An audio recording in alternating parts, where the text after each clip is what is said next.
People use religion for a solace, for seek a higher help, to seek something supernatural that can solve something natural.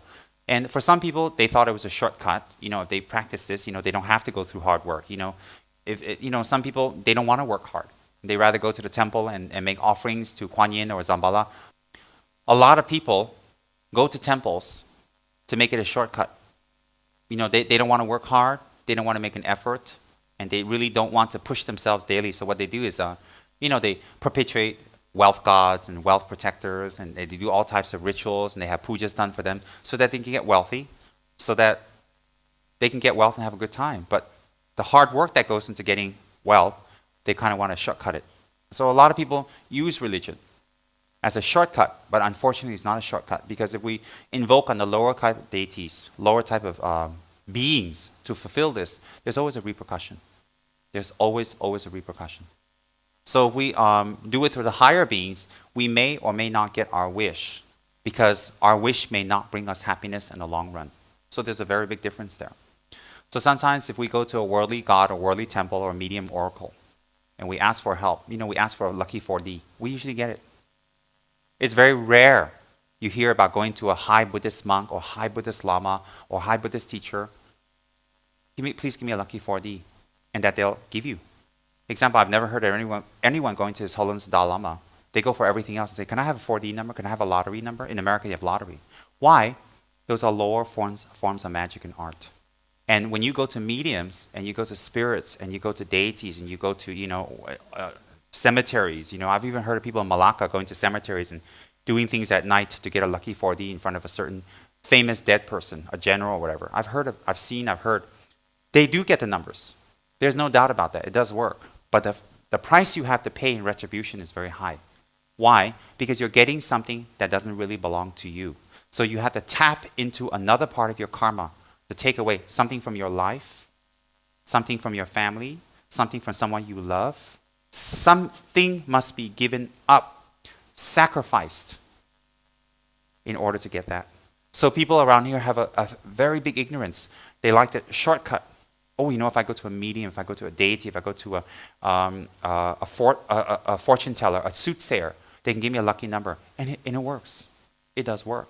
But you have to remember something. It's a shortcut to suffering. Why? When you get it, it will take away from something else. Maybe it cuts 10 years off your life. Maybe your wife will die.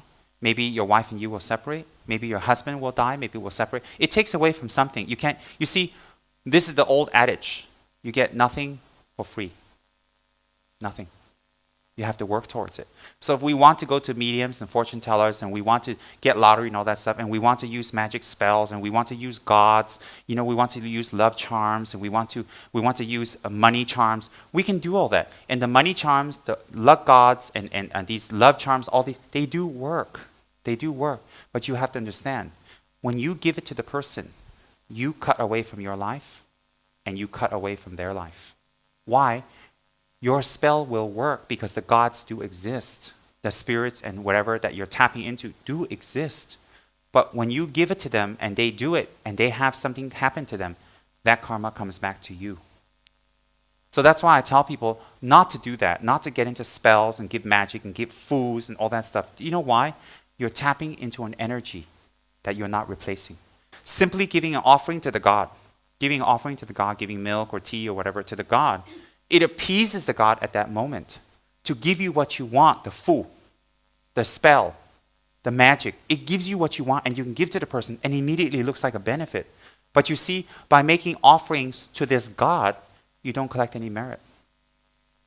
It's like giving money to a minister, like in America, one of these ministers, whatever, these crooked ministers or these nice ministers, whatever, when you give money and stuff like that, they do what you want. You don't collect merit. It's actually a form of bribery. So in temples of gods, spirits, and deities and all that stuff, always it's not an offering, and people make elaborate rituals, they make elaborate offerings, they make elaborate, they buy a lot of things. Some of these deities require cigarettes and all these kind of things. And I'm not putting it down. I'm giving you logic to think about it. You're not making offerings when you give them things. You're actually bribing them to give you something. So when they give you something, they have to pull something from you. Because if you don't have the karma to get wealth, and these deities give you wealth, maybe you have the karma to have a long life or health. It must be taken from that. The deities doesn't take it. The deities extract that number from you. When you use it, then it must be taken from another pool of merits or karma that you have. Does everybody understand that? Make sense? All right, this one you must be clear. And so when you do love charms, when you do magic and all this kind of stuff, because this is the two most common things I hear, love and magic, and the third one is revenge. Because I've seen people come to me, they've gotten spells for revenge. You know, people go like, ooh, berserk, and they just disappear. And their parents can't find the daughter or whatever because she's been charmed by some weird boyfriend or whatever. Many times I've heard this. It's not once or twice. That's why I talk about it. It's related to this. In any case, when you do love charms, and you give it to the person, and the person follows your instructions, and they get their lover, they get whoever they want, even in attempt, the karma that you get back is always separation from the ones you love. Why? You're tapping into energy. You're tapping into energy that should not be tapped into because you're draining them of something else. So these people who do these kind of spells, right? These kind of magic and stuff like that, many things can happen to them. One is they shorten their life. Two is they shorten the lives around the people around them, or the relationships around them, or the people around them. They can't stick to a relationship. They can't be with a relationship. Why? Because they're tapping into other people's relationship energy to hook them where they shouldn't be hooked.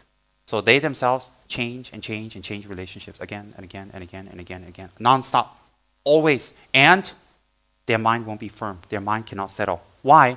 Because they tap into other people's energy to take something from them that doesn't belong to them. See, if someone doesn't love you, and you chase after them, and you use normal means and chase after them, they don't love you, and you put a spell on them, and then they love you, that's not love. That's not love. What is that? You know, it looks like it, and they stay around you, and you feel very powerful for the moment. You know, I'm very powerful. You know, I can do this. But that doesn't last because you know why? You will find yourself becoming very promiscuous. You will find yourself not able to have love or be loved or to love. And then you yourself might end up loving many, many people and you get confused and you lose everyone. Why is that? Because of the karma you create from doing that to other people. So it looks glamorous. It looks powerful, looks wonderful, but it's not.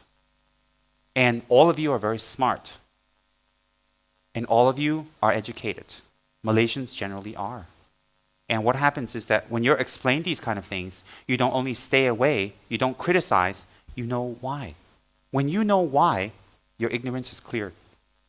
So if we've been, if we do this, then we know why we shouldn't. If we want to do this, we know why we shouldn't. Why? There's always a relapse. And ultimately, you will suffer the consequences. Why would you want that? Why would you want to invite trouble, problems? So these type of deities, when you make offerings to them, there's always a retribution. Always something will come back. Always something will get back to you. Why? How can you make merit when you're offering to a being who's not able to give you merit? Who's not a qualified object of merit? One, only a Buddha, a fully enlightened being, is qualified to give you 100% merit. Very simple. Very, very simple.